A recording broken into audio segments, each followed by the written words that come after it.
Rais wa Tanzania Samia Suluhu kwisha. Ni baada ya siri nzito kufichuliwa jinsi anavyopanga kudhibiti uchaguzi ujao. Ujambo na karibu kwa taarifa zetu za Kenyascope, na tafadhali kumbuka kusubscribe. Mazingira ya kisiasa nchini Tanzania kuelekea uchaguzi mkuu wa mwaka 2025 yameanza kuchukua sura ya taharuki baada ya Chadema kutoa kauli kali kuhusu kile wanachokiona kama dalili za kudhoofika kwa misingi ya uchaguzi huru na haki.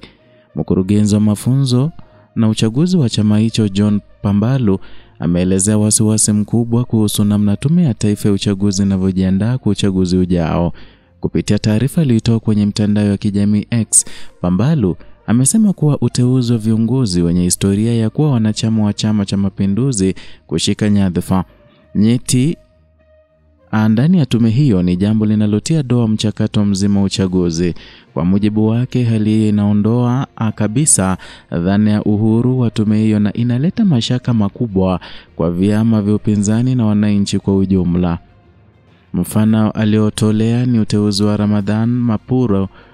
Ramadhan Mapuri ambaye hapo awali aliwahi kuwa waziri serikalini na msemaji wa CCM na sasa amekabidhiwa wadhifa wa kamishna wa Tume ya Taifa ya Uchaguzi.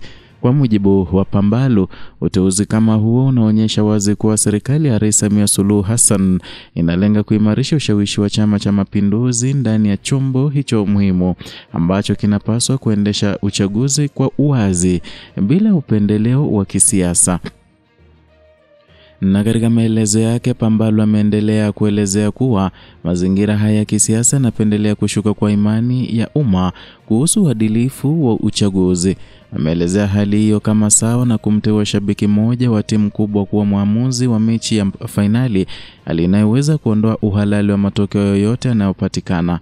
Kwa upande wake ametoa wito kwa mashirika ya kiraia, wanaharakati wa demokrasia pamoja na jumuiya ya kimataifa kuanza kufuatilia kwa ukaribu hatua zinazochukuliwa kuelekea uchaguzi mkuu.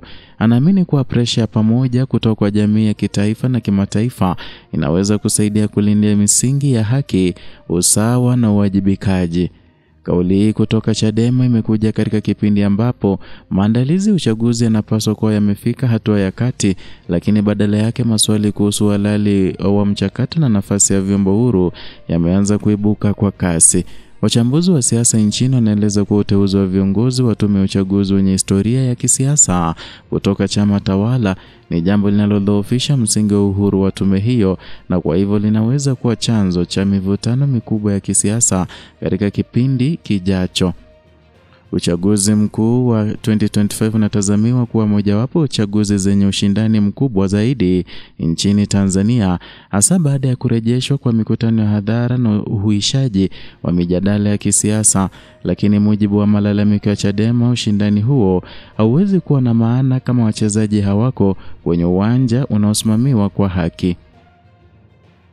Kenyascope itaendelea kufuatilia kwa karibu kila hatua ya maandalizi ya uchaguzi, huku tukileta taarifa za kina kuhusu mwenendo wa kisiasa, usalama wa uchaguzi na nafasi ya taasisi muhimu kama Tume ya Taifa ya Uchaguzi.